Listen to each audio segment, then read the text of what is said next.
भक्तों, ओम नमः शिवाय, श्री शिवाय नमस्तुभ्यम, जय श्री महाकाल। जी हाँ भक्तों, क्या आपके भी घर में कोई ऐसा व्यक्ति है जिसका विवाह नहीं हो पा रहा? आप लोग बहुत ज़्यादा परेशान हैं उसके विवाह को लेके कि आखिरकार इस व्यक्ति का जो विवाह है वो हो क्यों नहीं पा रहा। आपने बहुत ज़्यादा मेहनत कर लिया, बहुत ज़्यादा प्रयास कर लिया उसके विवाह को लेके कि उसका जो विवाह है वो हो जाए, लेकिन कोई न कोई समस्या, कोई न कोई अड़चन आ रही है जिसके कारण उस व्यक्ति का जो विवाह है ना वो होने का नाम ही नहीं ले रहा। तो ऐसे में कौन सा उपाय करें ताकि उस व्यक्ति का जो विवाह है वो हो जाए, आज की इस वीडियो के माध्यम से हम आपको बताने वाले हैं। कोई भी अड़चन है, कोई भी समस्या है जिसके कारण उस व्यक्ति का जो विवाह है वो नहीं हो पा रहा, तो अवश्य रूप से आज का ये उपाय आप कर लीजिए। उस व्यक्ति का सारा जो भी विवाह में है, जो भी दिक्कत आ रही है, तो अवश्य रूप से उसका जो विवाह है ना वो होगा ही होगा। क्या करना है, कैसे करना है, पूरा आपको बताने वाला हूँ। अच्छे तरीके से आपको समझाने वाला हूँ, तो बस उपाय ध्यान से सुन के अच्छे से करिएगा ज़रूर। देखिए, आपको भी पता है कि पूज्य गुरुदेव की जो कथा होती है, उसमें लाखों की भीड़ आती है। कैसे भीड़ आती है? लाखों की भीड़ आती है। और जब गुरुदेव की कथा में लाखों की भीड़ आती है, तो वहाँ ज़्यादातर जो भक्त रहते हैं, वो क्या करते हैं? पत्र के द्वारा, किसके द्वारा? पत्र के द्वारा अपनी मनोकामना गुरुदेव तक पहुँचाते हैं। तो अभी गुरुदेव की कथा चल रही थी, आज से 4 से 5 महीना पहले की बात है। गुरुदेव की कथा चल रही थी और गुरुदेव की कथा में लाखों की भीड़ आई। अब जब गुरुदेव की कथा में लाखों की भीड़ आई, तो वहाँ ज़्यादातर जो भक्त थे उन्होंने क्या किया?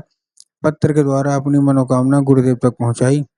अब जब गुरुदेव के पास पत्र पहुँचे और गुरुदेव ने पत्र पढ़ा, तो वहाँ गुरुदेव ने देखा कि ज़्यादातर जो भक्त हैं ना, उनकी क्या है? केवल और केवल एक ही मनोकामना है कि गुरुदेव, हमारे घर का जो व्यक्ति है उसका विवाह नहीं हो पा रहा। हम लोग बहुत ज़्यादा परेशान हैं उसके विवाह को लेके कि उसका जो विवाह है वो हो जाए, लेकिन कोई न कोई अड़चन, कोई न कोई समस्या आ रही है जिसके कारण उस व्यक्ति का जो विवाह है वो होने का नाम ही नहीं ले रहा। कृपया करके कोई उपाय बता दें ताकि उसका जो विवाह है वो अच्छे तरीके से हो जाए। जब गुरुदेव ने देखा, तब गुरुदेव ने 2 से 3 उपाय बताए और कहा, केवल और केवल ये उपाय कर लेना। तुम्हारे घर का जो कोई भी व्यक्ति है, जो कोई भी सदस्य है जिसका भी विवाह नहीं हो पा रहा, अवश्य रूप से उसका जो विवाह है वो होगा ही होगा। अब जब गुरुदेव ने उपाय बताया, तो लोगों ने जा जाके इस उपाय को घर में करना शुरू कर दिया। अब जैसे ही लोगों ने जा के इस उपाय को घर में करना शुरू कर दिया, वही लोग गुरुदेव की कथा में मात्र 1 से डेढ़ महीने के बाद वापस आए। अब जब वही लोग गुरुदेव की कथा में वापस आए, तो उन्होंने क्या किया? फिर से एक बार गुरुदेव को पत्र लिखा। लेकिन ये वाला जो पत्र था, ये गुरुदेव को धन्यवाद के रूप में पत्र था कि गुरुदेव धन्य हो आपका, आपके द्वारा बताया गया उपाय हमने कर लिया है। हमारी सारी की सारी इच्छा, सारी की सारी मनोकामना पूरी हो गई है। आपका कोटि-कोटि धन्यवाद। तो देखिए, जो लोग भी मेरी आवाज़ अभी सुन रहे हैं ना, अगर आपको भी जानना है कि आखिर ऐसा कौन-सा उपाय है, जिसको करने मात्र से सारी की सारी इच्छा, मनोकामना पूरी हो जाती है, तो चलिए हम बताते हैं आपको आज की इस वीडियो के माध्यम से कि आपको करना क्या है। तो बस उपाय ध्यान से सुन के अच्छे से करिएगा ज़रूर। अगर आपने आज का ये उपाय ध्यान से सुन के और अच्छे तरीके से कर लिया, तो अवश्य रूप से आपके घर का जो कोई भी व्यक्ति है, जो कोई भी सदस्य है, जिसका भी विवाह नहीं हो पा रहा, अवश्य रूप से उस व्यक्ति का जो विवाह है, वो होगा ही होगा। क्या करना है, कैसे करना है, पूरा आपको बताने वाला हूँ, अच्छे तरीके से आपको समझाने वाला हूँ, तो बस उपाय ध्यान से सुन के अच्छे से करिएगा ज़रूर। अगर आपने आज का ये उपाय ध्यान से सुन के और अच्छे तरीके से कर लिया, तो अवश्य रूप से आपके घर का जो कोई भी व्यक्ति है ना, जिसका भी विवाह नहीं हो पा रहा, अवश्य रूप से विवाह होगा ही होगा। तो क्या करना है, कैसे करना है, पूरा समझाऊँगा। लेकिन उसके पहले चैनल पे अगर पहली बार आए हैं और आवाज़ मेरी पहली बार सुन रहे हैं, तो वीडियो कर दें लाइक और चैनल को भी कर लें सब्सक्राइब, ताकि पूजनीय पंडित प्रदीप जी मिश्रा के रोज़ नए-नए उपाय, जो कि मैं उनकी कथा से सुनता हूँ, श्रवण करता हूँ, सबसे पहले मैं आपको प्राप्त करा सकूँ। ठीक? तो देखिए, जो हमारा सबसे पहला उपाय है, इस उपाय में आपको करना क्या है? जो हमारा सबसे पहला उपाय है वो 3 काली मिर्च और 1 धतूरे का उपाय है। काहे का उपाय है? 3 काली मिर्च और 1 धतूरे का। अब देखिए, काली मिर्च और काली तिल में ना बहुत सारे लोग कन्फ्यूज़ होते हैं कि काली तिल क्या है, काली मिर्च क्या है? हमको थोड़ा साफ-साफ बताइए। तब गुरुदेव ने साफ-साफ बताया कि आपको काली मिर्च ही लेना है, ठीक? ले लिया।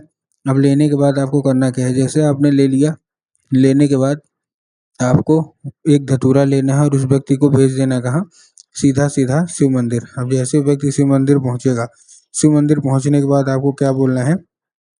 जैसे शिव मंदिर पहुँचेगा, शिव मंदिर मतलब भेजने के बाद उसको बोलना है कि दक्षिण दिशा में खड़ा हो जाए और उत्तर की ओर अपना चेहरा कर ले। अब देखिए, दक्षिण और उत्तर में ना बहुत सारे लोग कन्फ्यूज़ होते हैं कि दक्षिण क्या है, उत्तर क्या है हमको थोड़ा साफ-साफ बताओ। तब गुरुदेव ने साफ-साफ बताया है कि आप जिस भी शिव मंदिर जा रहे हो, उस शिव मंदिर का जिधर साइड जलाधारी होगा, आपको अपना चेहरा उधर साइड करके खड़े हो जाना है, ठीक? खड़े हो गए, खड़े होने के बाद आपको क्या करना है, एक नाम लेके, कौन-सा? महादेव का बहुत ही सुंदर सा नाम है, श्रम्भेश्वर महादेव। तो आपको करना क्या है, आपको श्रम्भेश्वर महादेव का नाम लेके, उन्हीं का स्मरण करके आपको चुपचाप क्या कर देना है, आपको अर्पित कर देना है बस।